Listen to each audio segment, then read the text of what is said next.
አሰላሙ አለይኩም ወራህመቱላሂ ወበረካቱ። ውድና የተከበራችሁ የሌላ ቤተሰቦች እንዴት ናችሁ? ሰላም ናችሁ? እኔ ሰላም ነኝ አልሐምዱሊላህ። ሰላማችሁ ይብዛ። ክርስቲያን ወገኖችም ሰላም ብያለሁ። ለቤቴ አዲስ የሆናችሁ ላይክ፣ ሰብስክራይብ በማድረግ ተቀላቀሉ ማለት ነው። ዛሬ በአዲስ ቪዲዮ መጥቻለሁ፣ ግን ጋዙን እንዳታዩ ማለት ነው።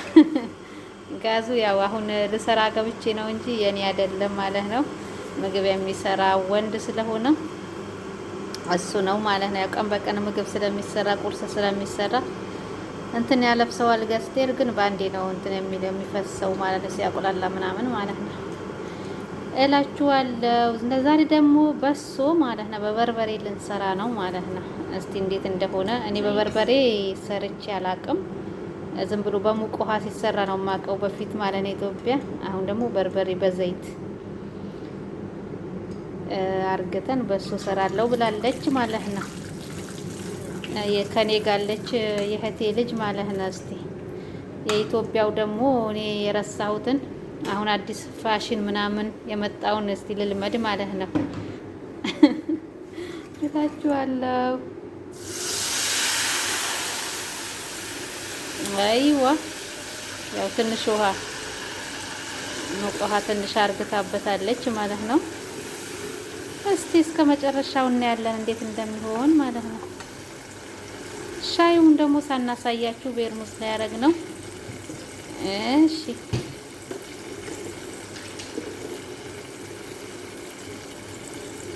ጨው እያረገች ነው ማለት ነው።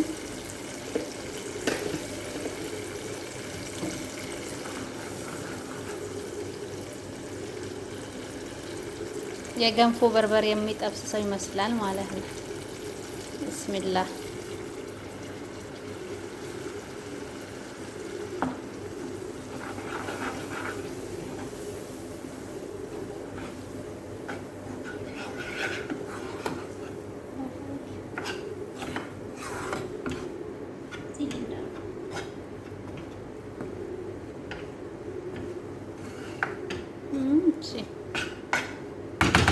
ከዛ ግን ባለፈ በልተናል እንደዚህ ማለት ነው። ይጣፍጣል፣ አሪፍ ነው ማለት ነው። ያን ቀን አልቀረጽ ነው ወዴቱ ባለቀቅ ነው ቀርጸን ነበር።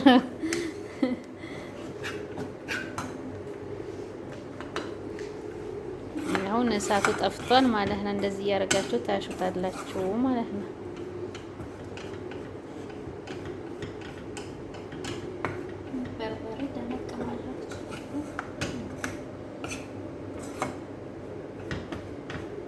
ደረቅ ማረግ ለስለስ ማረግ የምትፈልጉ ትችላላችሁ ማለት ነው።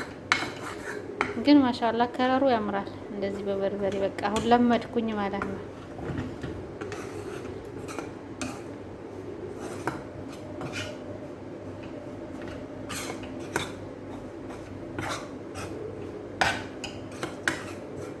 እሺ ይሄን ይመስላል ማለት ነው። አጨለምኩት ምን ነው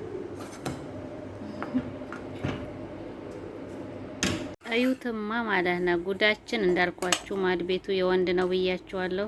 እሱም ሲመጣ ልጅቷም ስትመጣ ይዘነው ሮጥን ማለት ነው ወደ መኝታ ቤታችን። በሰራንበት ይዘን ወጣን። የሚገርማችሁ ነገር ማለት ነው ለምን ለመስራትም ሆነ ለመናገር ምናምን እንትን ይላቸዋል። እነሱ ደግሞ ሊያወሩ ስለሆነ እራት ሊሰራ ነው። ቶሎ ብለን ወጣን ማለት ነው።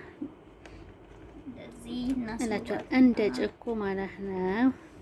እንደዚህ እያሰማመራችሁ ነው ማለት ነው። እንደዚህ እያረጋችሁ አዎ፣ እሱም በጭብጡም ይበላ የለም እንዴ?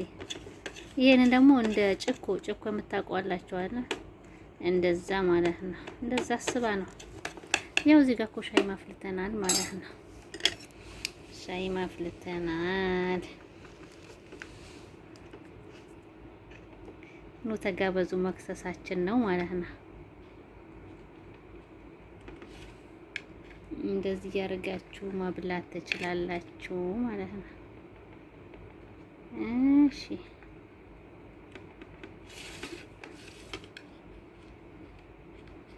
እንዴ ይነሳል። ኧረ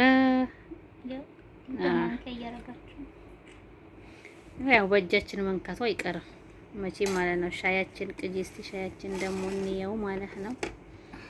ሻይ በናና አፍልተናል። ዋው ማሻአላህ ብለናል። ኑ አህሪቡ ብለናል። ማሻአላህ ናናው ይሸታል። ለኔ ግን ለእናንተ መቼም አይሸታችሁ እላችኋለሁ ቤተሰብ ማለት ነው። ይህን ይመስላል። ቪዲዮውን ከወደዳችሁ ላይክ፣ ሼር እያደረጋችሁ አበረታቱን ማለት ነው። እሺ እንደዚህ እንትን እያልን አንዳንድ ነገሮችን በቅ እንላለን ማለት ነው እላችኋለሁ። በተረፈ ሰላም ሆኑልኝ። ሰላም አለይኩም ወራህመቱላሂ ወበረካቱ።